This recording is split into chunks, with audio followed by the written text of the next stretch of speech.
Okay, hello, this is Chen here. Today we are going to configure the firewall on the server. Um, Here we have the domain controller. Okay, so I've set up the domain here already, which is connected to the PC1 right over here, as you can see. Okay, so we're going to open up the firewall. We set up the firewall here. Okay, here is the inbound rule, which is like it prevents any connection that is coming into DC1, which is the domain controller here. And the outbound rule is to prevent any connections that is leaving DC1.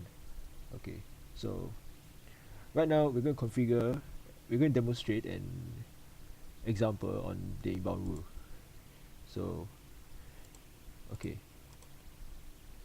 so this is IT Jack, which is a user in the domain that has full administrator rights, which he is able to do a remote access into DC1.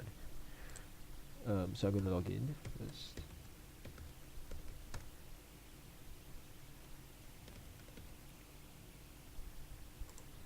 Okay, right now the computer here is set to DC1, which it will be connecting to the domain controller itself.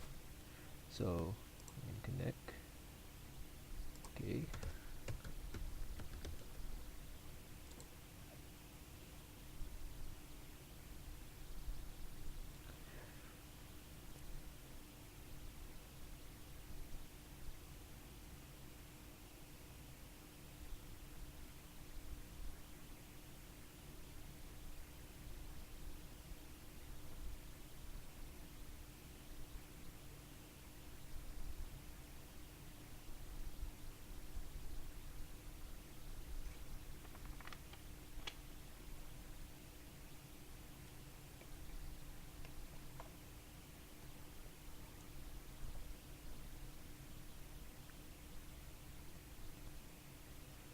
okay, right now I've connected to the domain controller itself. As you can see, um, Jack itself has the full administrator rights, so therefore he is able to connect to the domain controller itself. If let's say a user doesn't have any administrator rights, he's unable to connect to DC1. Okay, so as you can see, I can access to the server manager.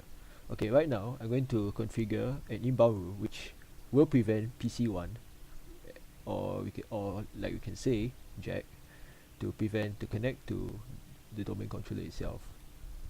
Okay, so I'm going to disconnect myself. Right. It is best if you can actually sign out first, so that the firewall will be applied easier. Right. So right now in DC1, we're going to create a new rule. That is, in the sense, we're going to set up a firewall here. We can set up in the firewall and the inbound rule, like we said, we're going to prevent the access to DC1. Alright, so I'm going to select port because I find it's more specific than TCP. Alright, okay, the port number for remote access it's 3389, so I'm going to type 3389 here. Then afterward, next, we're going to set it to block the connection. Afterwards, when does this will apply? It applies everywhere technically, since we only have one PC. Okay, we're going to give it a name. Alright, for you can actually give any name you want, but for me I'll just put remote access block. Alright, there we go. Then just going to click finish. Okay, as you can see, it's now enabled already. It's enabled. Right now I'm going to go back to PC1 and we'll go back to Jack.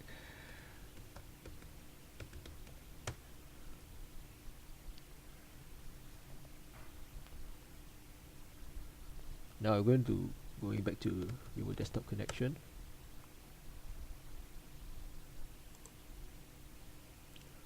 Alright, let's connect.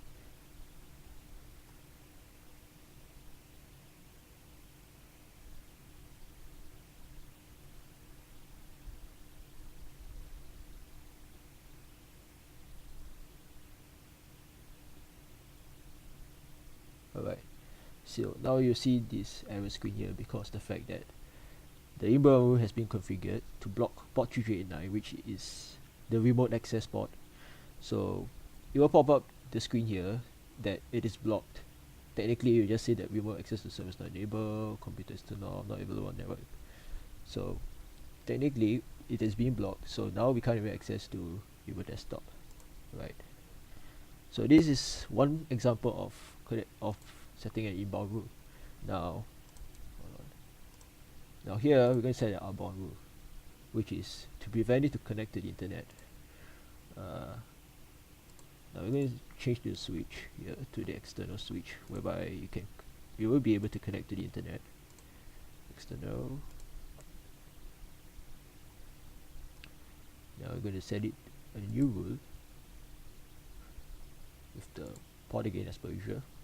Okay, we're going to block the HTTPS port, which is one of the ports which can help you connect to the internet. So the HTTP port is 80. Then you click next. We're going to block the connection as per usual. Write the name, port 80, HTTP block. Done. Okay, let's disable it first. Alright. Alright, I'm going to show you first that DC1 is able to connect to the internet. Hold on. Change a bit to settings.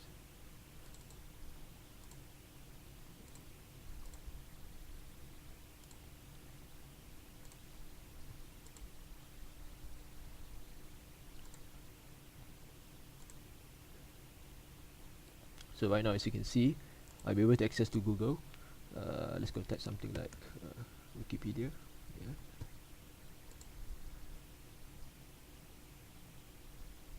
Yeah, as you can see, I'm able to access any internet right now because I'm on the external switch, whereby it allows me to connect to the ISP and henceforth to the internet. You can see I'm able to access right now. So let's close it. Okay, so I've configured the port 80 HTTP block. Okay, the next rule, we're going to block the HTTPS port, which is the secure port, the way secure one, like normally used on Facebook, Google, etc. Now the HTTPS port is 443, right? We're gonna block it. Alright. Okay, we're gonna give it a name again. Port 443 HTTPS block. Right. So right now we're going to enable port 80 as well. Sorry, block port 80. Then we're going to go to the Internet Explorer as per usual. We're going to access to Google again. Right. See, this is the HTTPS, and because I've enabled the blocking rule to block HTTPS, henceforth the website is now blocked. In fact, most of the internet is blocked already, or should I say all is blocked because of the firewall setting. Now this is what you can actually do with the firewall. It is amazing though, because it's just like a tool in the Windows, and yet it can do a lot of control, like in the inbound and the outbound and such. Alright, thanks for watching.